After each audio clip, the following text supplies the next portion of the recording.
Welcome to జనన్ news బులెటిన్ల ముందుగా headlines.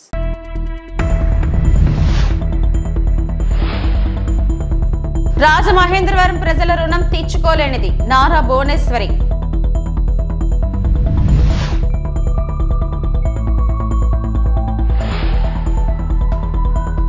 విశాఖలో novel dockyard ఉద్యోగుల నిరసన.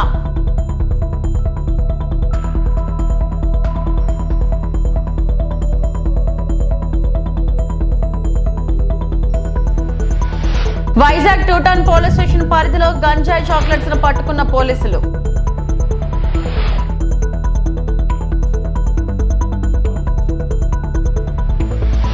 రాజమహేంద్రవరం ప్రజలు తనకు కుటుంబ సభ్యులతో సమానమని, వారి రుణం తీర్చుకోలేనిదని సీఎం చంద్రబాబు సతీమణి నారా భువనేశ్వరి అన్నారు. నగరంలోని ప్రకాష్ నగర్ లో ఎన్టీఆర్ ట్రస్ట్ ఆధ్వర్యంలో ఏర్పాటు చేసిన బ్లడ్ బ్యాంక్ ను ప్రారంభించిన అనంతరం ఆమె మాట్లాడారు. గోరంట్ల శాంతారావు ఫౌండేషన్ సౌజన్యంతో బ్లడ్ బ్యాంక్ ఏర్పాటు చేసినట్లు తెలిపారు. చంద్రబాబు అరెస్ట్ అయ్యాక ఇక్కడే ఉన్నానని, ఆ 53 రోజులు మరవలేనివన్నారు. తనతో పాటు కుటుంబ సభ్యులకు ఎంతో ధైర్యం ఇచ్చి ముందుకు నడిపించారని చెప్పారు. ట్రస్ట్ ఆధ్వర్యంలో చేపడుతున్న కార్యక్రమాలను భువనేశ్వరి వివరించారు. రాజమహేంద్రవరం ప్రజల కంటే కూడా నా కుటుంబ సభ్యులకి, ఎందుకంటే ఆ 53 రోజులు మరవలేని విషయం. వాళ్ళు నన్ను ఒక తోబుట్టులాగా, నన్ను కానీ నా కుటుంబాన్ని కానీ చాలా ధైర్యం ఇచ్చి మమ్మల్ని ముందుకు తీసుకెళ్లారు. రాజమహేంద్రవరం ప్రజలకి ఇక్కడికి మేము అడుగు పెట్టినెమ్మటే ఇక్కడ దాతలు అడగకుండా మా కుటుంబానికి ఆశ్రయం ఇచ్చారు. వాళ్ళని నేను ఎప్పుడు మర్చిపోలేని విషయం. ఇక్కడ ఎంత బాధలో ఉన్నా కూడా ప్రజలు వాళ్ళని చూసి నాకు ధైర్యం వచ్చి, మేము కానీ మా కుటుంబ సభ్యులు కానీ, ఎందుకంటే ఆ సమయంలో నేను నా కోడలే ఉన్నాం ఇక్కడ. అట్లాంటి సమయంలో ఆ దాతలు ప్రజలు, మళ్ళీ చెప్తున్నాను, ఎంత చెప్పినా నా మనసుకి తృప్తి ఉండదు. హృదయపూర్వక నమస్కారాలు, అందరికీ పాదాభివందనాలు. మా మేనేజ్మెంట్ మీటింగ్ అప్పుడు మా కమిటీ 5-6 చోట్లలో ఎక్కడ పెట్టాలి ఈ బ్లడ్ బ్యాంక్, 4వ బ్లడ్ బ్యాంక్ అనుకున్నప్పుడు దాంట్లో రాజమహేంద్రవరం పేరున్నప్పుడు ఎమ్మటే నేను అన్నాను, మనం రాజమండ్రిలో తప్పకుండా బ్లడ్ బ్యాంక్ పెట్టాలి, అక్కడ అవసరం. అదే కాకుండా నేను ఎప్పుడు మిమ్మల్ని మర్చిపోలేను గనక నేను ఎమ్మటే బ్లడ్ బ్యాంక్ ఇక్కడ ప్రారంభించి నా రుణం, దాని ద్వారా ప్రజలకి సేవా కార్యక్రమం చేయాలని నిశ్చయించుకున్నాను. వైజాగ్ 2 టౌన్ పోలీస్ స్టేషన్ పరిధిలో గంజాయి చాక్లెట్స్ ను పట్టుకున్న పోలీసులు. విశాఖపట్నం సిటీ టాస్క్ ఫోర్స్ అధికారులకు వచ్చిన సమాచారం మేరకు 2 టౌన్ పోలీస్ స్టేషన్ పరిధిలో గల క్రాంతి థియేటర్ ఎదురుగా ఉన్న పాన్ షాప్ లో పోలీసులు తనిఖీలు నిర్వహించగా 133 గంజాయి చాక్లెట్లు స్వాధీనం చేసుకోవడమైంది. నిందితుడు మానస్ కుమార్ చౌదరిని అరెస్ట్ చేసి అతనిపై NDPAS యాక్ట్ ప్రకారం 2 టౌన్ పోలీసులు కేసు నమోదు చేశారు. ఈ సోదాల్లో పాల్గొని 133 గంజాయి చాక్లెట్లు స్వాధీనం చేసుకున్న task force sub inspector Bharat మరియు 2 టౌన్ సబ్ ఇన్స్పెక్టర్ శంకర్ మరియు సిబ్బందిని నగర పోలీస్ కమిషనర్ సంకవ్రత బాగ్చి IPS అభినందించారు.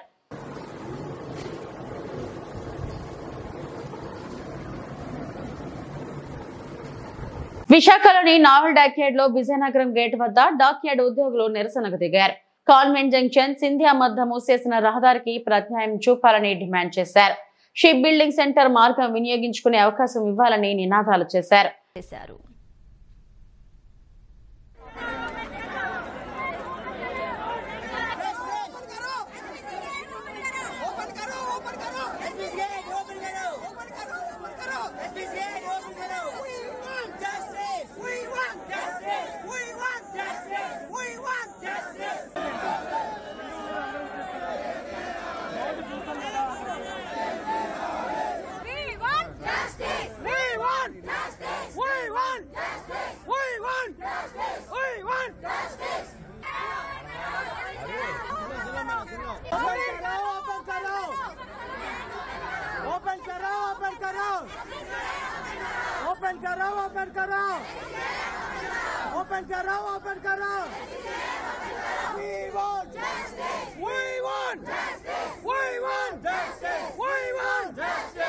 చంద్రబాబు పాలనలో పునరుజ్జీవం పోసుకున్న పారిశ్రామిక రంగం. ఎమ్మెల్సీ బీటీ నాయుడు మీడియా సమావేశం ఎన్టీఆర్ భవన్ అమరావతి నుండి ప్రత్యక్ష ప్రసారం.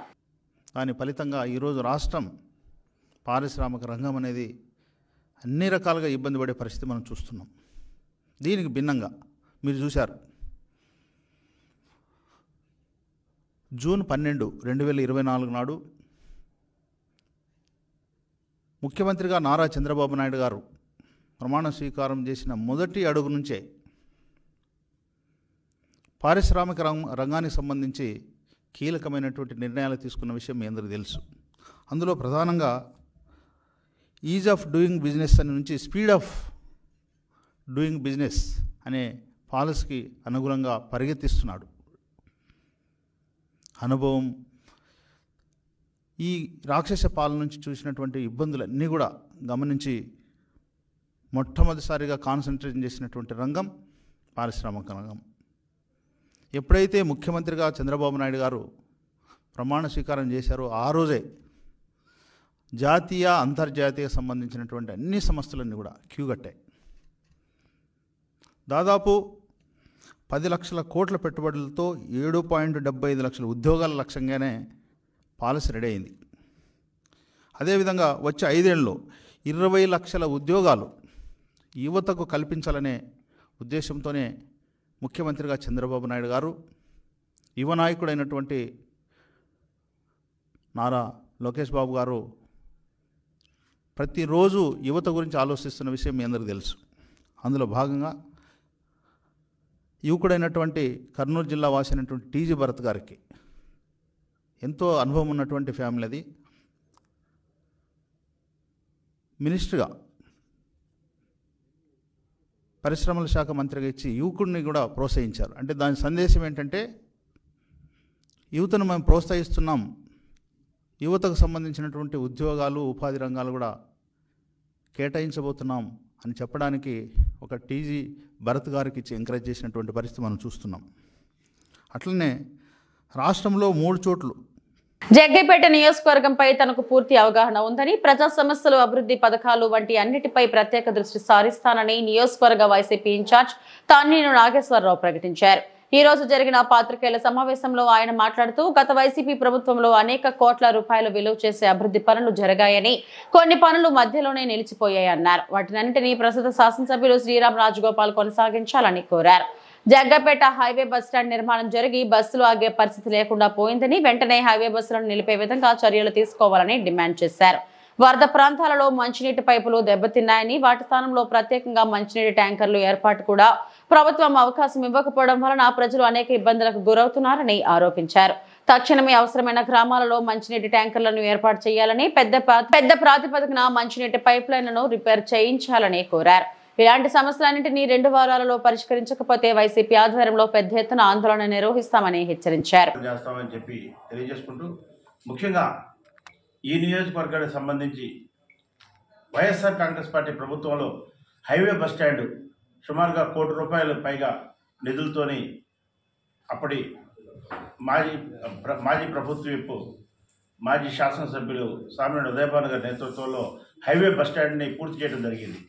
ప్రారంభోత్సవం కూడా అయింది. కానీ ఇవాటి వరకు కూడా 100 రోజులు అవుతున్నప్పటికీ కూడా మరి స్థానిక శాసనసభ్యులు, ప్రస్తుత శాసనసభ్యులు దాన్ని ఉపయోగంలో తీసుకురాలేకపోయారు అని అంటే అది ప్రభుత్వ ప్రజాధనం, ప్రభుత్వ ధనాన్ని వృధా చేయటమే అని చెప్పి వైఎస్ఆర్ కాంగ్రెస్ పార్టీ భావిస్తూ ఉంది. ప్రభుత్వాలు మారచ్చు, వ్యక్తులు మారచ్చు, కానీ ప్రజాధనం ఎక్కడా కూడా దుర్వినియోగం కాకూడదు అని చెప్పి వైఎస్ఆర్ కాంగ్రెస్ పార్టీ భావిస్తూ ఉంది. ఎందుకంటే మొత్తం పూర్తయిపోయింది, బస్సులు ఆపటమే లేట్. అది మరి దాన్ని వారు కూడా ఒకవేళ వారికి ఏమన్నా దాని మీద పేరు రావాలి, మాకు మొత్తం వాళ్లే చేశారు, లేకపోతే శిలాఫలకాలు వాళ్ళే ఉన్నాయి కాబట్టి ఇది చేయటం వల్ల మనకి అదనంగా లబ్ధి ఏముంటుంది అని అనుకునే కోణంలో ఇంకేదైనా 1-2 అభివృద్ధి పనులు చేసైనా మరి ఆధునీకరించిన బస్ ప్రాంగణం అని చెప్పి కూడా వాళ్ళు ఓపెన్ చేసుకోవచ్చు. ఏదేమైనప్పటికీ కూడా మేము కోరేది ఒకటే, ఆ పూర్తయిపోయింది బస్టాండ్ మొత్తం కూడా, దాన్ని ఇమ్మీడియట్గా మీరు ఉపయోగంలో తండి.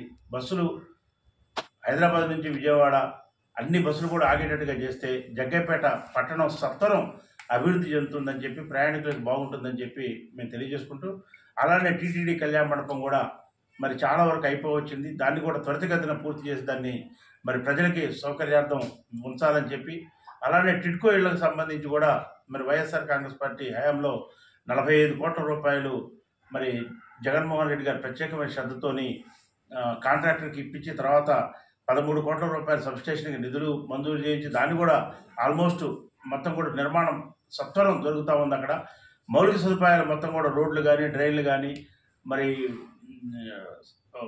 సివరేజ్ ట్రీట్మెంట్ ప్లాంట్ కానీ ఇవన్నీ కూడా అక్కడ సత్వర నిర్మాణాలు జరుగుతూ ఉన్నాయి. అవన్నీ కూడా వేగంగా పూర్తి చేసి ఆ టిడ్కో ఇళ్లను కూడా ఇమ్మీడియట్గా మరి ఎవరికైతే బెనిఫిషియరీస్ ఉన్నారో లబ్ధిదారులు వాళ్ళందరికీ కూడా హ్యాండ్ ఓవర్ చేయాలని చెప్పి మేము వైఎస్ఆర్ కాంగ్రెస్ పార్టీగా డిమాండ్ చేస్తూ ఉన్నాం. వరదలు వచ్చినాయి సుమారుగా 4 రోజుల క్రితం జగ్గైపేట నియోజకవర్గ వ్యాప్తంగా 5,000 ఎకరాలు సుమారుగా 4,900 మంది రైతులు నష్టపోయారు. ముఖ్యంగా ప్యాడీ కానీ అలానే చిల్లీస్ కానీ కాటన్ కానీ అలానే మొక్కజొన్న కానీ కంది కానీ పెసర కానీ మినుములు కానీ ఇవన్నీ కూడా పంటలు నష్టపోయారు రైతులు. మరి పశ్చిమ గోదావరి జిల్లా పాలకొల్లు స్థానిక పురపాలక సంఘం కౌన్సిల్ సమావేశ మందిరంలో నిమ్మల రామానాయుడు, జిల్లా కలెక్టర్ చదలవాడ నాగరాణి, జిల్లా వివిధ శాఖల అధికారులు, పురపాలక సంఘం అధికారులతో కలిసి పురపాలక శాఖ మంత్రి పి నారాయణ సమావేశం నిర్వహించారు.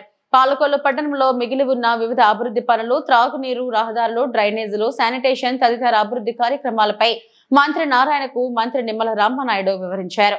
రాష్ట్ర జలవనరుల శాఖ మంత్రి నిమ్మల రామానాయుడు మాట్లాడుతూ పాలకొల్లు పట్టణానికి అభివృద్ధి కార్యక్రమాలు పరిశీలనకు ఆహ్వానించగా వచ్చినందుకు మంత్రి పి నారాయణకు ధన్యవాదాలు తెలిపారు. పాలకొల్లు నియోజకవర్గ ప్రజలు 3వ శాసనసభ్యులుగా గెలిపించారని, అభివృద్ధి సంక్షేమ కార్యక్రమాలు అందించి వారి రుణం తీర్చుకోవాలని నా తపన అన్నారు. గత 5 ఏళ్లు వైసీపీ పాలనలో 20 సంవత్సరాలు రాష్ట్రం వెనక్కి వెళ్లిందని, దీంతో పాటుగా పాలకొల్లు నియోజకవర్గం వెనుకబడి ఉందన్నారు.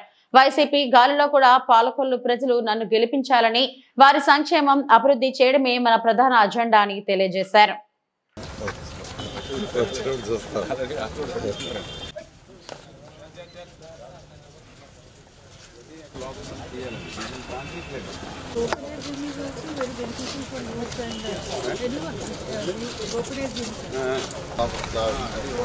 పెట్టేసి కింద టైల్స్ వేయాలి.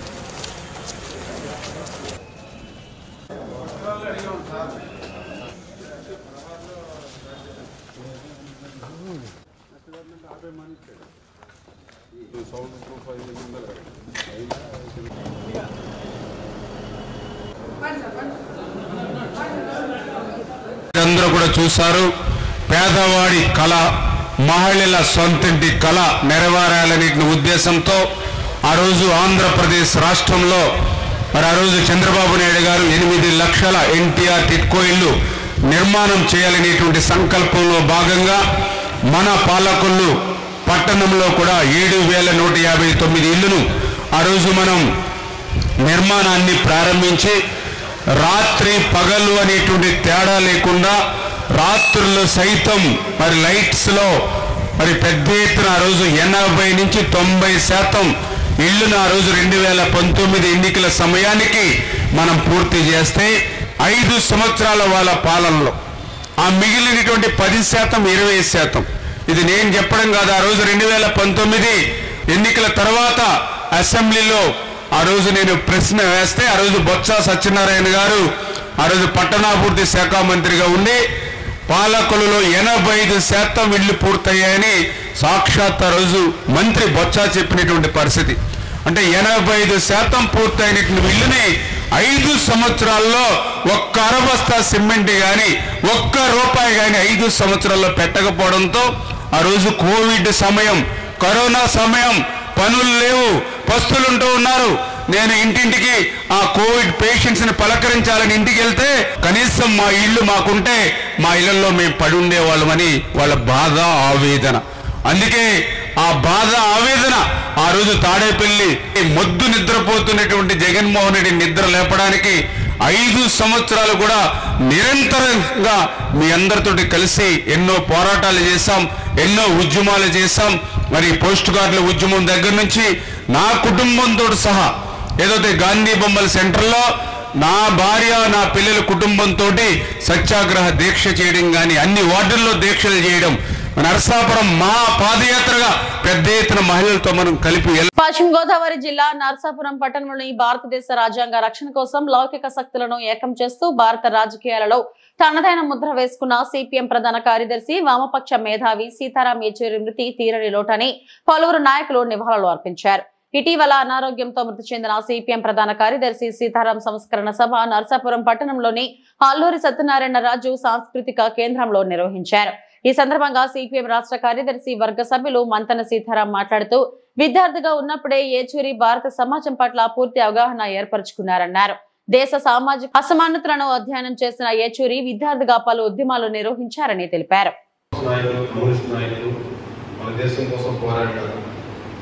వీళ్ళందరూ కూడా చూస్తే సీతారాం గారి దాకా చిన్ననాటే అలాంటి ప్రజలకు అనుభవమైన మార్గం, ఈ దేశానికి మేలు చేసే మార్గం ఆయన ఎన్నుకున్నారు.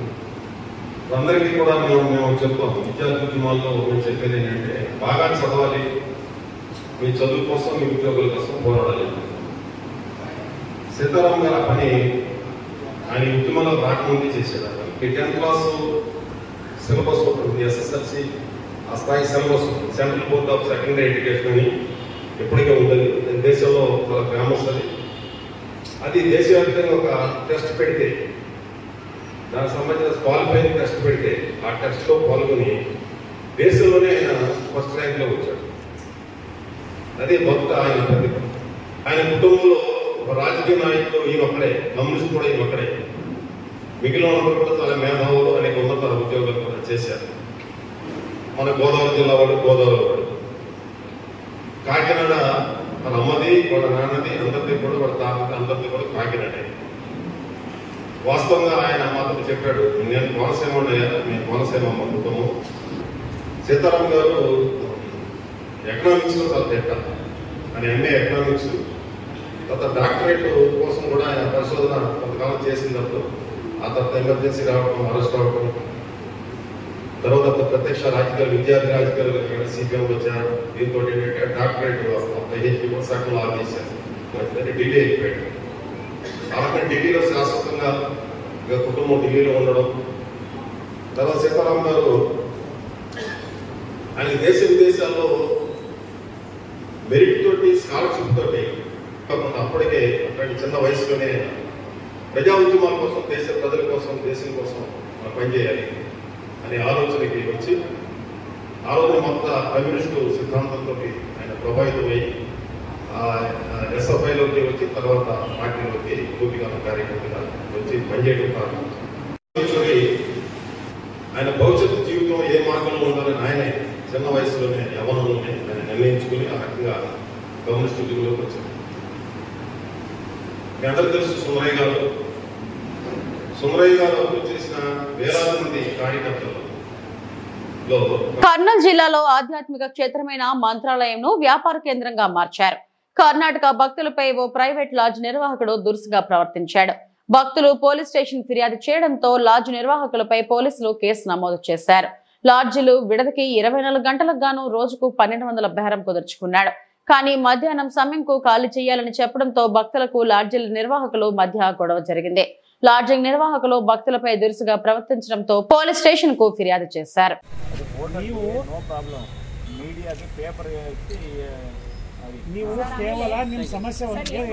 ಅವರು ಏನೇ ಮಾತಾಡೋದಿದ್ರು ಓನರ್ ಯಾರಿದ್ದಾರೆ ಅದು ಸಂಬಂಧಪಟ್ಟ ಮಾತಾಡ್ಬೇಕಿತ್ತು. ಹಂಗ್ ಮಾಡ್ಲಿಲ್ಲ. ಅವರು ಒಂದ್ 20 ಜನ ಹುಡುಗನ್ ಕರ್ಸಿದ್ದಾರೆ ಸರ್. ಒಂದ್ 20 ಜನ ನಾವು ಔಟರ್ಸ್ ಬಂದಿದ್ದೀವಿ ಸರ್. ನಮಗೆ ಭಯ ಆಗಲ್ವಾ? ಹೆಣ್ಮಕ್ಳು ನಾವು, ನಮಗೆ ಯಾರು ಸೆಕ್ಯೂರಿಟಿ ಕೊಡೋದು ಯಾರು? ಈ ಸ್ಟೇಷನ್ ಕರ್ನಲ್ಲಿ ಏನಂದ್ರೆ ಸರ್, ನಿನ್ನ ಹೆಸರು? ನನ್ನ ಹೆಸರು ನವೀನ ಅಂತ ಹೇಳಿ. ಯಾವ ಊರು? ನಂದು ಹೊಸಪೇಟೆ. ಹೇಳ್ರಿ, ಏನಾಗ್ಯದ ಹೇಳ್ರಿ. ನಮಗೆ ಏನೊಂದು SLN ಲಾಡ್ಜಲ್ಲಿ ಇತ್ತ. ಅದು ನಮಗೆ ಏನಂದ್ರೆ ಅವರು ಮುಂಚೆಗೆ ಬೆಳಗ್ಗೆ ಹೇಳ್ಬೇಕಾದ್ರೆ ನಮ್ಗೆ ಏನು ರೂಲ್ಸ್ ಹೇಳಿದ್ದಿಲ್ಲ. ಆಮೇಲೆ ನಮಗೆ ಏನಂದ್ರೆ ಏನು ರೂಲ್ಸ್ ಹೇಳಿದ್ದಂಗೆ ದುಡ್ಡು ಇಸ್ಕೊಂಡು ಮತ್ತೆ ನಾವು ನಮ್ನ ಹಂಗೆ ಕ್ಯಾಶುವಲ್ ಆಗಿ ಕೇಳಿದ್ರು, ನೀವು ಯಾವಾಗ ಹೋಗ್ತೀರಾ ಅಂತ. 2 ಗಂಟೆಗೆ ಹೋಗ್ತೀವಿ ಅಂತ ಹೇಳಿದ್ವಿ.